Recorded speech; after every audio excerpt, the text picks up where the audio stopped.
So then what we're going to talk about is basically surface separation.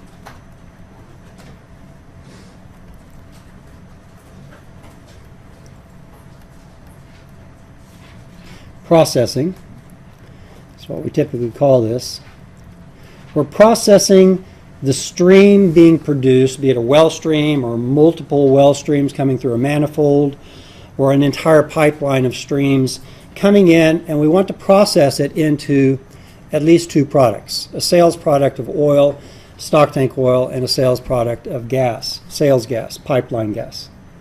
And this surface separation processing calculation is not usually your job as petroleum engineers. It's not your job to find out what's the most efficient way to do the processing. Okay? That's usually the chemical engineers. But what we generally want to do is that we want to maximize the resulting, what we call stock tank oil volume,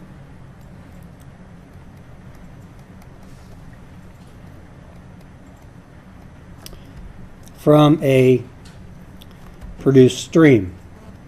And again, the produced stream can be from an individual well. If you're in Oklahoma, everybody owns their own wells. But it more than likely for you guys who are working international might be from a manifold or a collection of wells. It's sort of produced into a common manifold. It's a pipeline that contains multiple wells, or maybe an entire pipeline of. Okay. We want to get the most oil out. That's because we get the most value out. And in reality, what we're really trying to do here is that we're trying to maximize getting as many of the components, typically starting at propane, butane, pentane, hexane, and heptane. C3 through 3,7. These are the components that can end up in part in the gas and in part in the oil. Most of the stuff heavier, like C8 and C9 and so forth, no matter how bad you do it, will end up in the stock tank oil. Methane, for the most part, is going to end up, it's going to end up pretty much all in the gas. Ethane as well. There's not a lot you can do without spending really bukus of money to get the ethane to stay much in the oil. Okay? So we want to basically operate on trying to get as much of the C3 through C7 components in the stock tank oil. Stay there, Fido. Stay there, because I get more money from you there than if you leak off into the gas. Okay? So,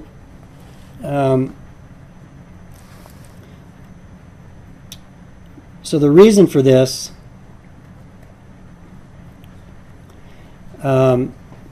is because you basically, any component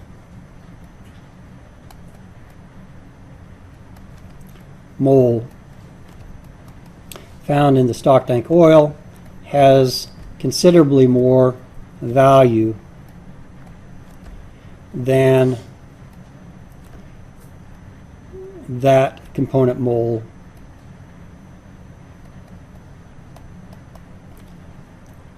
being sold as part of the gas.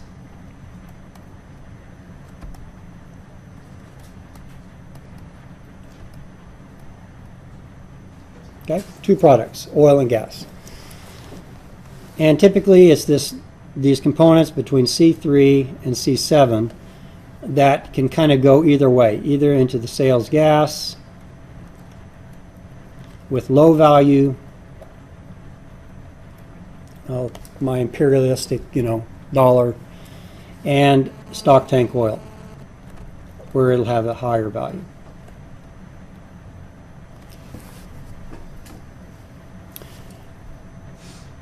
And there are many ways to try to do this maximization. And for petroleum engineering, since this is not our job of designing these very complex, expensive process systems, is that we typically can try to find out what's the first stage and maybe the second stage of separation. What's the optimal pressure and temperature of those two stages? Okay? Because typically what kind of process we're going to look at, okay, this is going to be, I'm going to refer to it as the single stage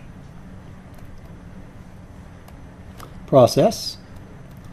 This is what you do if you don't care, or if you have a low gas-oil ratio, if you don't have much of these components. In other words, most of the value is just pretty much an oil reservoir, okay, and there's not a lot of gas there to speak of. So a single stage process basically goes more or less straight to standard conditions of 1 atmosphere and 60 degrees Fahrenheit. It might not go straight to 60 degrees Fahrenheit, it might be higher or lower, but we typically model it in this way. And so this this results basically in well, I'll go ahead and put it in a little more correct. This temperature of the separator, it might be plus or minus 60 degrees Fahrenheit. Depends what part of the world you're in. But then that oil will be cooled or heated to a condition of 60 degrees Fahrenheit. Okay, and metered. So this will be the final. Stock tank oil, by definition, is at these conditions. The actual separation might be done at hotter or colder. But this would be typically a single stage flash process, where basically we're removing gas in a single stage.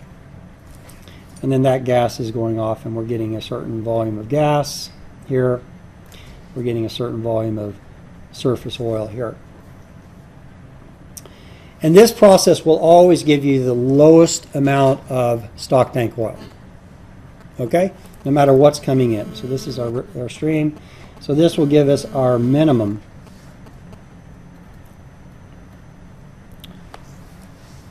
amount of stock tank oil.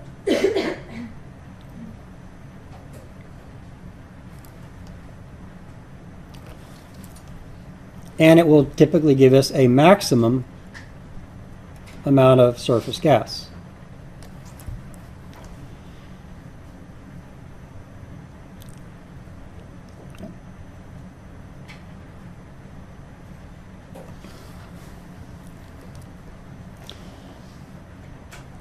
And the quality of oil, which is the first, there are some price differentiation between an oil that's lighter or heavier.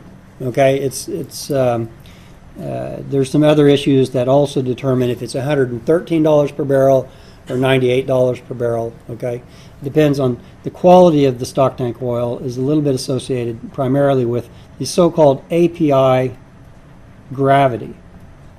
Okay, have we talked about that before? The API gravity? All right. So if we measure the density of this oil here, it's basically its oil density in this strange unit of degrees API. And I'll explain what it is. We measure the oil density. We then translate it to,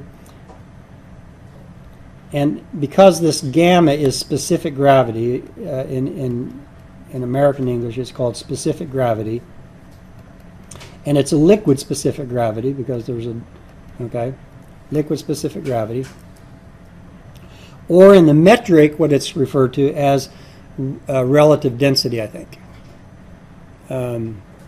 Specific density, I think it's relative density. You might hear it being called in SI countries. And this is defined as this surface oil density at 1 atmosphere and 60 degrees Fahrenheit, divided by the density of the reference phase, which is water for liquid. So if it's a liquid-specific gravity, we take pure water, like y'all are drinking out of the tap. It's got a very well-defined density of close to 1,000 kilograms per cubic meter, 999.1 or something, okay, at these temperature and pressure. And we divide and make that ratio. So that is the definition of specific gravity. You've all heard of that, right? Okay. But now, the API gravity is a transformation of that. The history of which I don't really know. But the definition of the API gravity, which is written this way, is 140. I'm going to run out of space here. So.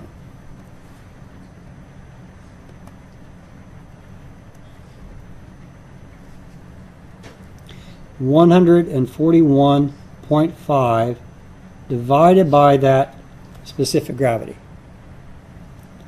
minus 131.5.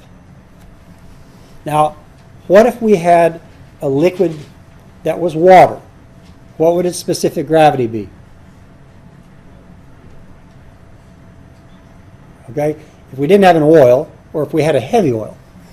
Okay, but let's just say that we have a heavy oil in Canada, and its density is 999 kilograms per cubic meter. And there are oils like that. Not in the North Sea, but in Canada. What would its specific gravity be? 1, right? 1. 999 divided by 999. What would the API gravity be, according to this equation? 10. So the API gravity of water is 10. The API gravity of this heavy oil with a specific gravity of 1 is 10. It's kind of at the very lower end. You'll never see an API gravity much less than 10 that you're selling. It might be 8. I've seen 8 and 7, but it's unusual that the oil is actually denser than water. They are out there, but they're not common. So now what if the density is a typical light oil density in the North Sea might be around 700, a little bit less than 700, maybe 650 kilograms per cubic meter. Okay, so North Sea, well, it's not even just North Sea. Okay, what's kind of the lowest stock tank oil density around? As soon as I say it's that low, you'll find something lower. But typically around 700, but I'll put 650, and we'll see what it translates into in the way of API, and I'll find out if I made a mistake. Kilograms per cubic meter, something like that. You don't get it much lighter than that. So what is the specific gravity of this guy? The specific gravity of that is, of course, 650 divided by 999, or 650 divided by 1,000. It's basically 0.65. Okay. So the API, you guys have your trusty calculators at hand. 141.5 over 0.65 minus 131.5, and what do we get? 86? No, that's pretty damn high. Okay, it's probably at the upper limit. And we write this as 80 as degrees API. 86 is definitely close to an upper limit, okay? Typically 60 to 70 is a realistic upper limit. That's probably a density of 675 or something. So I went a little bit too low, but this definitely is a very, very upper limit of what you might find, and probably you're not going to find 1 out of 1,000 like this, so it might be typically in the range 60 to 70 is more a realistic upper limit of light condensates. It's really oil that's coming out of a gas reservoir. Might have API gravities of 60 to 70. So this is kind of the range.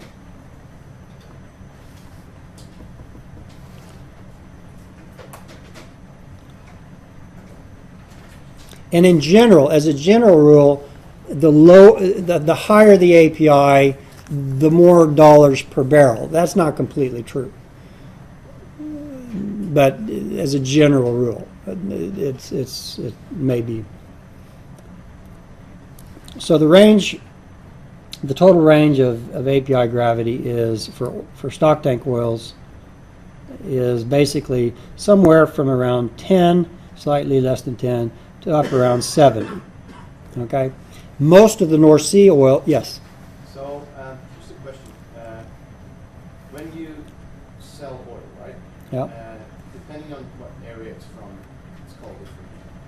So has that to do with the API gravity? Like, for instance, WTI is not as expensive as Brent. Is the quality the same, or? I don't know the details of crude oil pricing. There's something called the marketing department in Statoil and all the companies. They have specialists. Most of them are economists. Some of them are chemical engineers. It's not my area. All I know is that if you have an 12 API crude oil, you're going to get less money than if you have a 35 API crude oil. That I can guarantee. If you go to 50 and 60 degrees API, I can't say for sure whether you'll get a lot more dollars per barrel or any dollars per barrel than the 35. Okay? West Texas crude is a standard. 40s crude in the North Sea of UK is a standard, and they're pricing based on those. I believe those are around mid 30s to upper 30s in degrees API. That's kind of the best quality, best price oil. So this is just giving you kind of a... So there can be a slight price dependence on this oil density. All of this is really came about because what I wanted to say is that the single stage flash will not only give you less oil volume, but it will also give you a minimum of the API for that crude oil. It will be a heavier stock tank oil than if you process it in a more efficient way. Right? The reason being that the more efficient the process, the more of these guys we're getting into the stock tank oil. And those guys have an effect of bringing the oil density down. Those are light components. Okay? So basically, the more of these we get into the stock tank oil, the lighter the oil will be. The lighter the oil, maybe you get more money as well per barrel. If you do a single stage flash, you're doing your absolute best to make the worst out of the situation. You're producing the fewest number of stock tank barrels of the poorest quality. It's also the cheapest way to do it. But it's the cheapest way to do it. Cost, revenue, it's the trade-off. If you're in Oklahoma, it's a low-cost operation, not too much produced gas. You know, the buyer says, you know, I'm going to buy your oil for $86 a barrel no matter what. Well, you bring it down. So it's a low-cost way of doing things.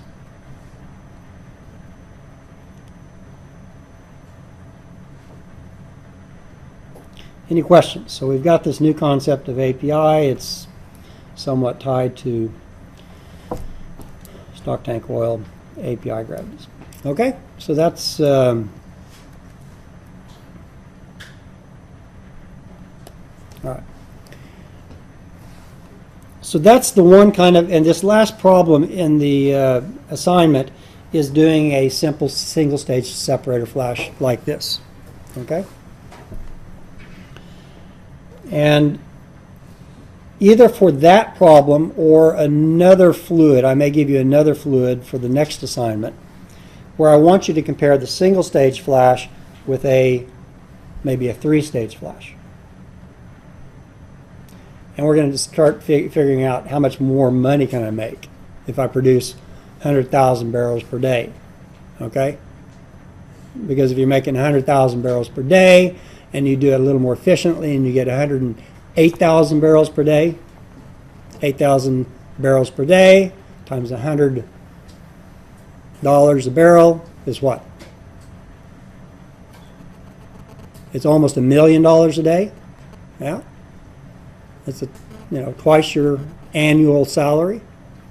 So it's money. Okay, so if you can produce 8% more oil using another process, you're making $1 million a day more. Okay, you can afford to spend $15 million to put in this multi-stage separator process. Okay, it's easy economics. So the next assignment will kind of be related to trying to understand all these things. Okay, now you guys need to give me a harder time than you are. I mean, nobody's like putting their hand up. Finn Avon's dad, Avon. You thought he was tough as a dad. I mean, he was not any better as a student. I mean, he'd raise his hand up, and not only would be asking a question that was hard to answer, he would point out things making mistakes. So you guys need to keep me on my toes, okay?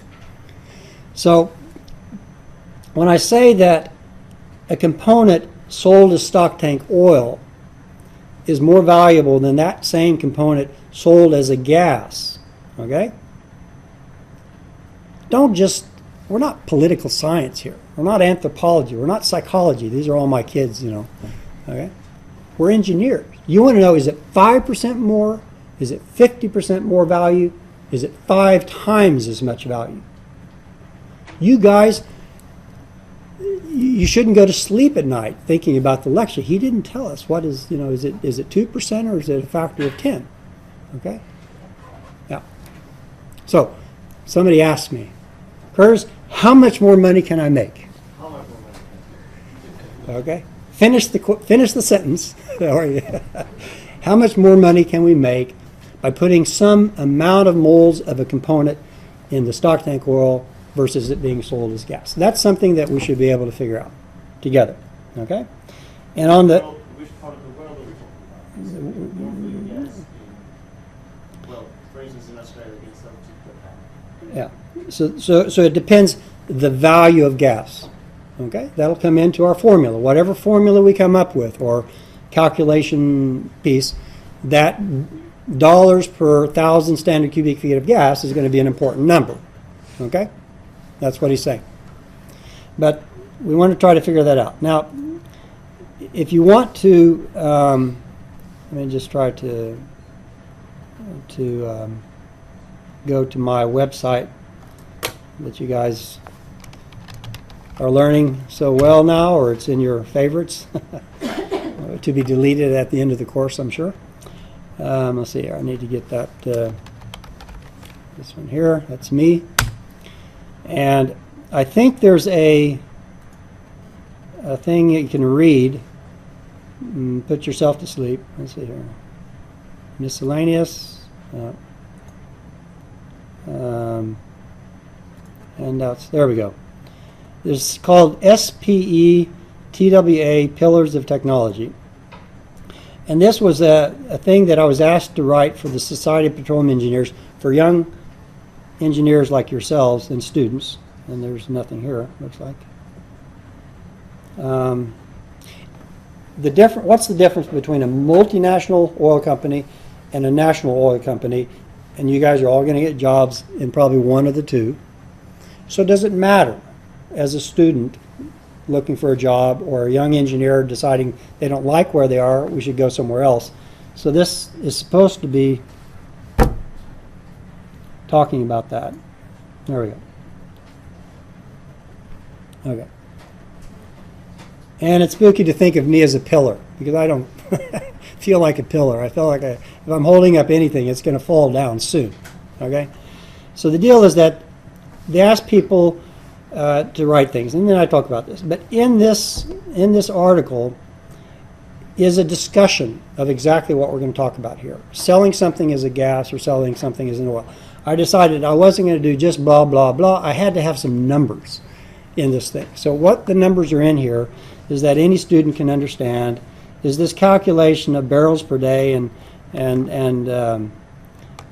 it's basically trying to explain what is the sales value of energy in our industry if something's sold as an oil or a gas.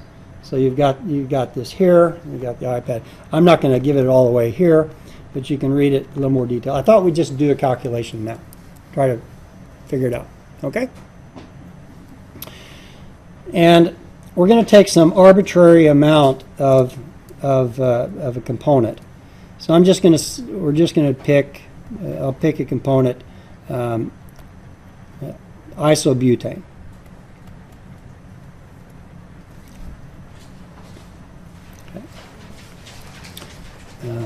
C4, written like this. And let's say that we have entering the separator some number of moles of this iso C4. I don't know what a good number is, but I'm going to give you a 1, 2, 3, 4 kilogram moles of this per day. It's probably it's probably not. I don't know. We might be in Saudi Arabia. We might be in Oklahoma. I'm not sure if it's a lot or not. But let's just say that we've got this number. It's a real number coming out of a real calculation from a real field. And what we want to know is that if we put it through some kind of a process, a 1-stage or a 5-stage, a complicated process, and we can bring it into the stock tank oil, or if we can bring it into the sales gas, what would the value difference be? Okay.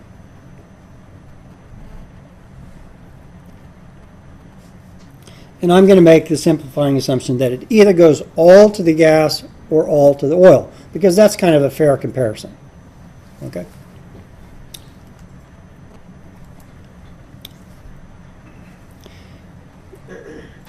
So what we need to do is we need to have our prices. How much can we sell this stuff for? And for gas, I only know the prices in US dollars per 1,000 standard cubic feet, so I apologize for that. But basically, we have in the worst situation now in the States, where there's a gas glut, as low as, in the worst case, $2 per 1,000 standard cubic feet, to as much as I'm going to put 10. I don't know what it is in the north. There's some parts of the world you can get a good price for gas. $10 per MCF, that's kind of the range. I'm just going to pick, because on average in the world, I'm just going to pick, I'm going to pick $3.50, okay, per 1,000 standard cubic feet.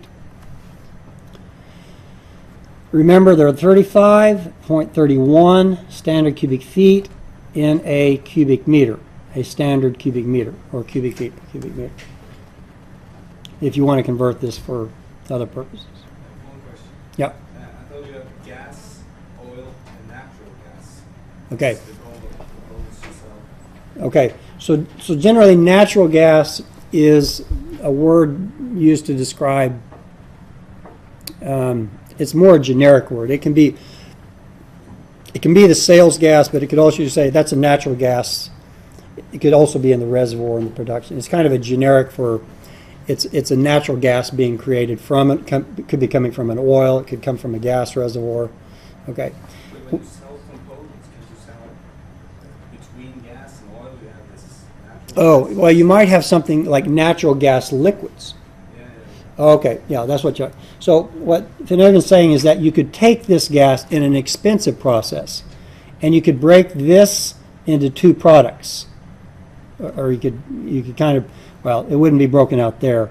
If you put in extra money into this, you can actually create a third product, which is natural gas liquids, typically C3, 4, and 5. They're liquid only maybe at 3 bar. It's a little bit pressure. They're not liquid at 1 atmosphere, but they're sold as a liquid. Okay? And then you would have your sales gas here. But we're not going to talk about in this case. And the price of natural gas liquids is less than stock tank. It depends on the market there as well, so I'm not going to say too much about that. I'm just going to make a simplification to say that it either goes into the sales gas or the stock tank oil. But it is correct that there's often a third product, which is the natural gas liquid. And the other price is the price of the stock tank oil, which varies. It's around, it's over, but around $100 per barrel. Okay.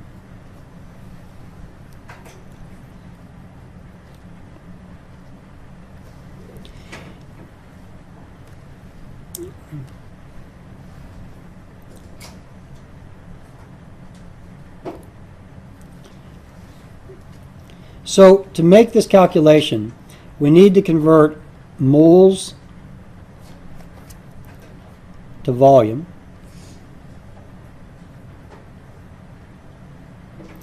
And we need to have volume as a gas, but we also need to know how to convert those moles if it becomes a liquid. Okay? So this one is easy. This one is our magic number. Okay, 23.74, right? Or was that it? 23.8. I don't remember. I never remember the number. It's 379.14 standard cubic feet per pound mole, but I'm not. I think it was 23.68, maybe. You guys remember? 23.68. That's a general conversion from from kilogram moles to standard cubic feet. Okay. Times these moles. Okay. Which is 1, 2, 3, 4. For the oil, we need to calculate first from the moles that we have. We can multiply by the molecular weight. Right. That would be of IC4 in this case. That would give us kilograms, right? Because this has units, kilograms per kilogram mole.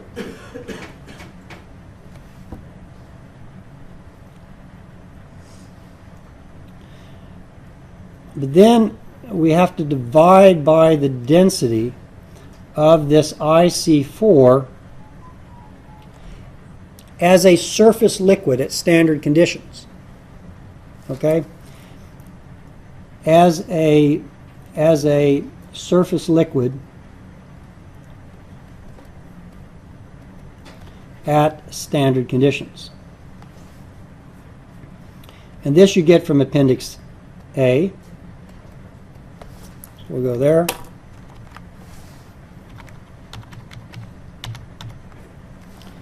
Okay, and you can see it says here liquid density, and what it's meant by that is that it is, obviously methane is not a liquid at standard 1 atmosphere and 60 Fahrenheit.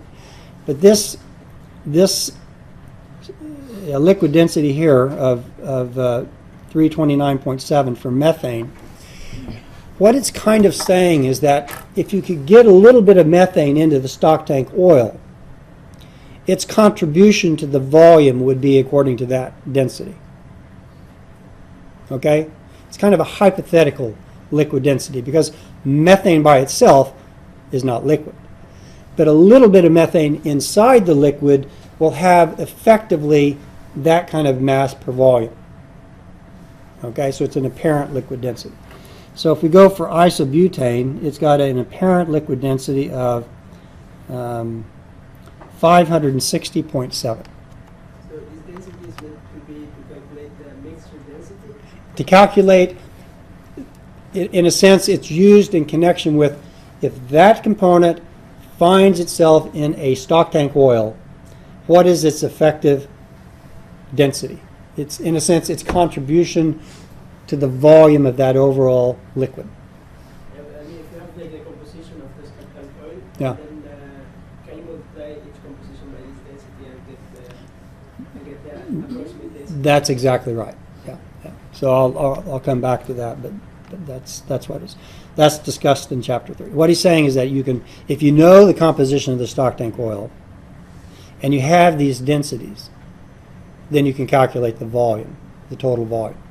Each component will give a certain contribution to the volume. But that's not where I want to go right yet. But the number we need is from this table. It's 300, no, what was it? 560.7.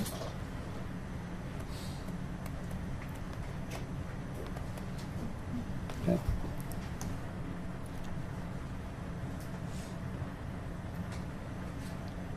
So these are going to give us standard cubic meters of gas, surface gas, and standard cubic meters of stock tank oil.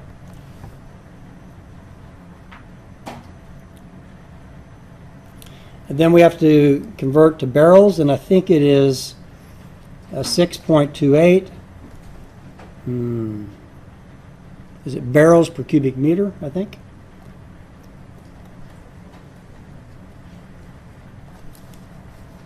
Something like that. So you need to multiply your standard cubic meters of, this is for the liquid. So this would be used to convert your gas volume to a standard cubic feet, and this would be used to convert the stock tank oil to barrels.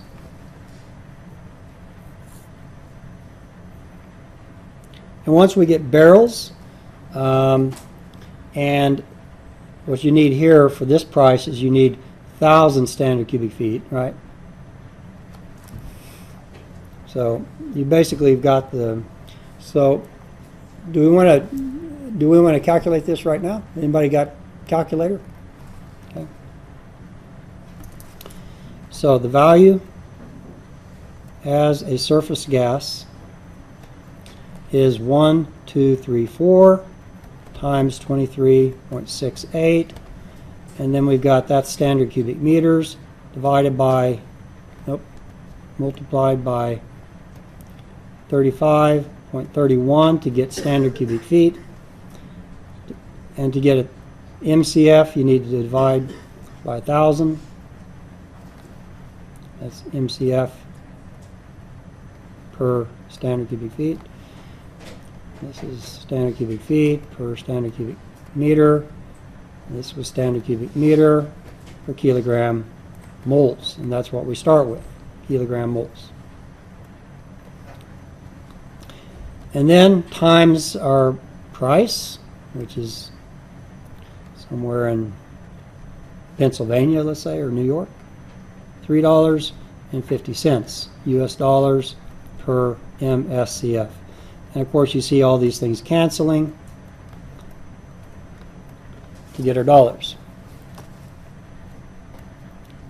And then we got our value of stock tank oil, the same material sold as an oil multiplied. What's the molecular weight of IC4?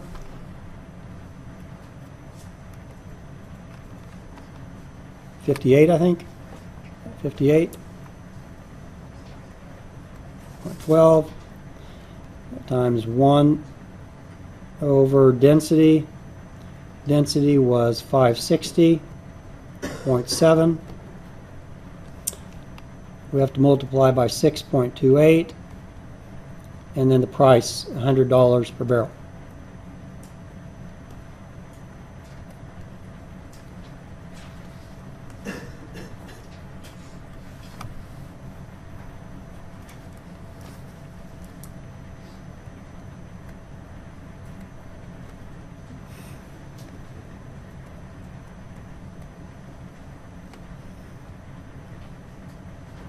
Oops.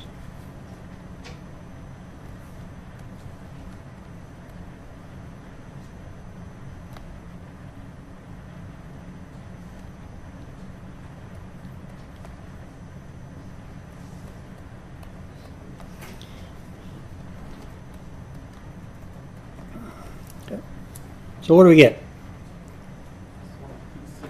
How much? 3611. Well, just 4 digits. 3611. Okay. I'm going to round down. Okay. That wasn't a crazy number, $3,000 for that. I mean, how much did we get it as an oil? 80,300. There we go. a little bit more.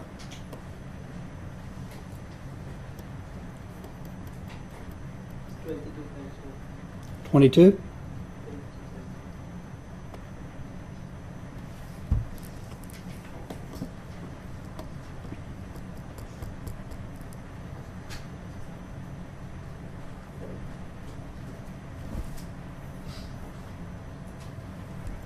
Did we make any mistakes? We'll leave that for the break. Okay? If we're right, and we'll everybody be during the break drinking coffee and making sure that we didn't screw up, okay? Come back after the break and we'll realize that here's a significant upside, okay? To trying to get that ISO C4 down in the oil, okay?